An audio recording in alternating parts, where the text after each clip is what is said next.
My name is George Aline.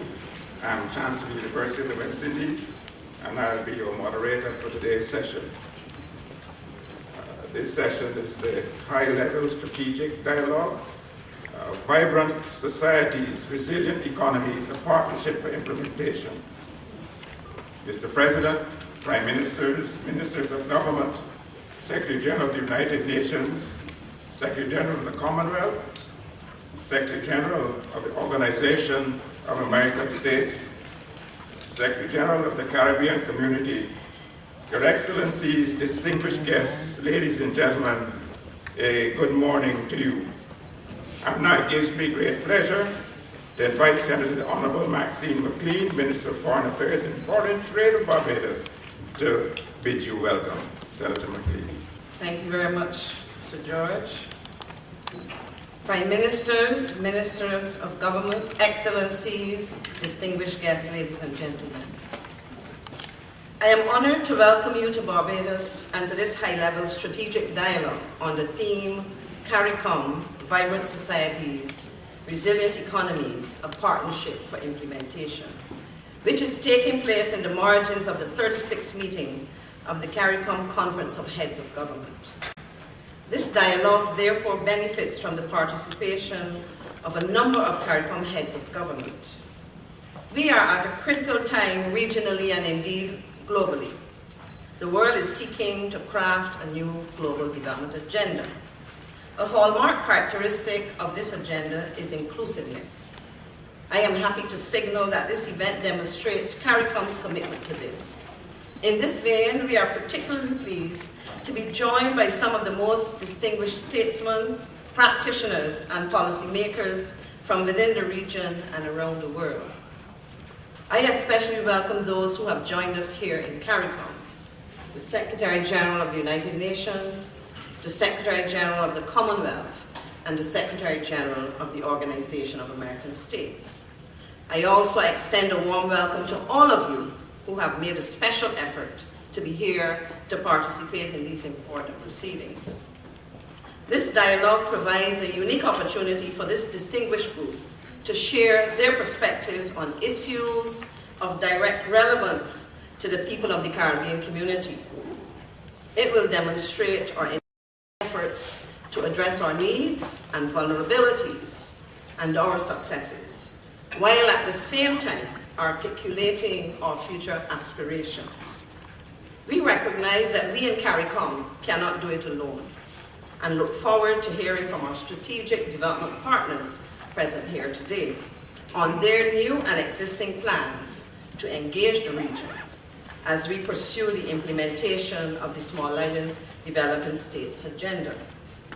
You may recall that the agenda was most recently reaffirmed by the international community in the outcome document of the Third International Conference on Small Island Developing States, the Samoa Pathway. And for those of you who might not know, this is the site of the first SIDS conference. Our discussion, guided by Sir George Aline, will seek to address the question, how do we, as Caribbean people and governments, notwithstanding our current challenges and inherent vulnerabilities, achieve social, economic, and environmental development which is sustainable? It is because of our commitment to addressing these and other challenges that we are here today. Indeed, earnest engagement from all sectors will be necessary if we are to truly advance the proposed Sustainable Development Agenda.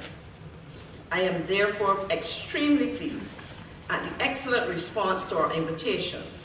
All of the groups represented here, governments, international and regional organizations, development institutions, the business sector, academia, the youth and civil society, have an important role to play in this process. We must work together if we are to be successful in our goal of building vibrant societies and resilient economies. As previously indicated, our discussion takes place in the context of a number of major ongoing processes at the international level. These major conferences and the desired outcomes from them will feature significantly in our interaction today. I refer specifically to the Third International Conference on Small Island Developing States, which was held in Apia, Samoa in September 2014. The third World Conference on Disaster Risk Reduction, which was held in Sendai, Japan in March 2015. The third International Conference on Financing for Development, which will be held in Addis Ababa, Ethiopia in a few weeks' time, July 2015. The Post-2015 Summit, which will be held at the United Nations headquarters in New York in September 2015. And the 21st Conference of Parties to the United Nations Framework Convention on Climate Change, which will be held in Paris, France in December 2015. These conferences and their outcomes, which are mutually interdependent, will establish an international infrastructure which will impact our lives in the future. Indeed, their successful implementation is intended to result in a substantial improvement in the quality of life for us and for future generations. We must therefore remain fully engaged in these processes in order to ensure that our interests are well represented. Our discussion should strive for two things. First, a clearer and cohesive understanding of what we want as a region as it relates to the emerging post-2015 development agenda. And second, an articulation of the deliverables and delivery modalities in the areas that we consider critical. This process of dialogue, the sharing of ideas and concerns about Caribbean development, is an ongoing process. We must ensure that it is continuous long after we conclude our deliberations here today. It is my privilege, Excellencies, distinguished ladies and gentlemen, once again to welcome you, such a distinguished audience, to this dialogue. I look forward to an interactive discussion and, more importantly, to a productive outcome. Thank you very much.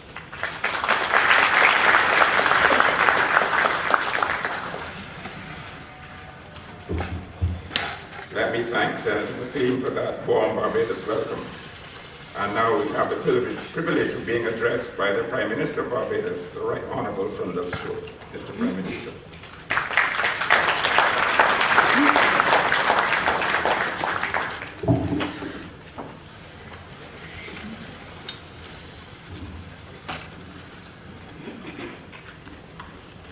Thank you, Mr. Chairman, colleague Prime Ministers, members of the Cabinet, Secretary General of CARICOM, Excellencies, distinguished guests, ladies and gentlemen.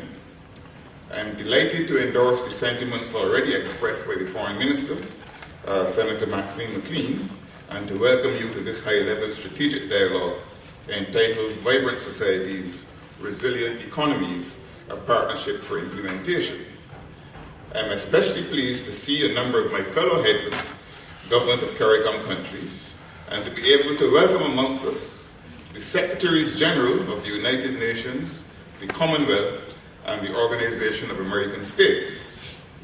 I also extend a word of thanks to the many organizations and individuals who have made this gathering possible and who will be contributing to our discussions today. Among these, I thank in particular Sir George Ali, Chancellor of the University of the West Indies, distinguished Caribbean scholar and leader, who will be the moderator of today's session. Allow me to begin by addressing head-on, as it were, a line of thinking about events such as this one, and for that matter, the Conference of CARICOM Heads of Government, which will begin later today here in Barbados. These are, say the critics, mere talking shops, unconnected to the needs of our societies, more focused on rhetoric than on reality. Almost 21 years ago in these very halls, Barbados created history by hosting the first United Nations Global Conference on the Sustainable Development of Small Island Developing States. And that conference, far from being a talking shop, laid the groundwork for the SIDS process, which continues today on the foundation laid by the Barbados Programme of Action agreed to here. The third International Conference of SIDS was held in Samoa in September 2014, and elements of the outcome document, the Samoa Pathway, will be incorporated into the post-2015 agenda to be adopted by the heads of state and government of the United Nations at their summit in September this year. Thus, it was with great pride this morning, together with the Secretary General of the United Nations, His Excellency Mr. Ban Ki-moon, I unveiled a plaque in commemoration of that historic event in 1994. The unveiling of that plaque is not merely a symbol of a past event. It should serve as a constant reminder of our strength and of the leading role that we, as small states with all our challenges, vulnerabilities, and imperfections, have played in the past and can continue to play on issues of great importance and relevance to the entire international community. As we engage in our deliberations at this high-level dialogue, we do so with the conviction that our size does not determine the value of our contribution or our relevance, but rather that it is the quality of our ideas, our initiatives, our creativity, and our dynamism which distinguish us. Initiatives like the Caribbean Catastrophe Risk Insurance Facility, another example of Caribbean ideas and dynamism at work. This agency was established to cater to the needs of disadvantaged CARICOM countries in the event of natural disasters and other eventualities. It is the first multi-country risk pool in the world and the first insurance instrument to successfully develop a parametric policy backed by both traditional and capital markets. As I prepare to assume the chairmanship of the Conference of Heads of Government of the Caribbean Community, a collection of small states with a proud tradition of accomplishment at the regional as well as at the international level, I am reminded of the words of one of my predecessors, Sir Lloyd Erskine Sandiford, the fourth Prime Minister of an independent Barbados. In addressing the first United Nations Global Conference on Sustainable Development of Small Island Developing States, he noted, and I quote, "When all is said and done, our best hope for achieving sustainable development is through the creation of partnerships. These partnerships," Sir Lloyd emphasized, "were to be at the national level among the various actors, governmental, non-governmental, and private sector. But that partnership was also essential at the regional, interregional, and international levels. The focus," he said, "should be on implementation." Our gathering here today is a testimony to the enduring strength of Sir Lloyd's vision. Our aim today is to focus the region and its international partners on those actions, ongoing and to be taken, to achieve the goal of vibrant societies and resilient economies. Much has been said, and will no doubt be said here today, about the ongoing international processes culminating in 3 major high-level meetings this year: the 3rd International Conference on Financing for Development in Addis Ababa, the post-2015 summit, to which I have already referred, and the 21st Conference of the Parties to the United Nations Framework Convention on Climate Change in Paris. Preparation for these meetings will form the backdrop of our deliberations. The focus of our discussion, however, will be local, very specific to CARICOM countries. We will engage with you in discussion on our priorities as a region and strategies to ensure that our voice is heard and our concerns are reflected in the final outcomes of these meetings. We look beyond the outcome documents to implementation, bearing in mind our unique status as small island developing states. We focus closely on the means of implementation, issues such as access to financing, partnerships, building capacity, as well as legal, administrative, statistical, and other policy frameworks to support the effective implementation and monitoring of the Sustainable Development Goals which will be agreed on. We are challenged as member states and actors in the international community to commit to and engage fully in these processes that will ultimately shape and protect the global landscape in the post-2015 era. CARICOM is uniquely poised to facilitate this process, with member states working in conjunction with their partners in the private sector, development institutions, and civil society groups.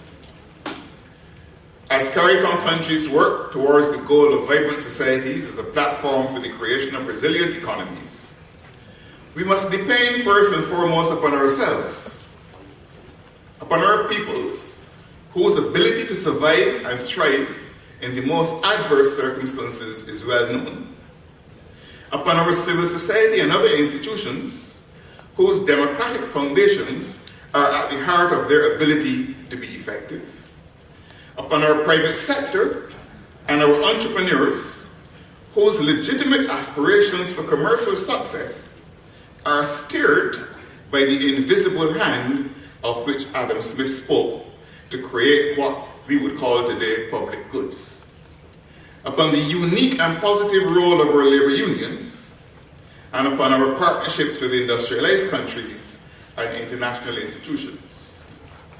Most important of all, we must continue to be a source of inspiration for the young people of our region. The distinguished American economist Joseph Stiglitz wrote in his book, Globalization and Its Discontents, that developing countries must assume responsibility for their well-being themselves, but that international institutions have a key role in making globalization work, and work not just for the well-off and the industrial countries, but for the poor and the developing nations. That is the partnership that we seek and strengthen today. A partnership for implementation, a partnership to ensure that ours are vibrant societies and resilient economies. Thank you very much.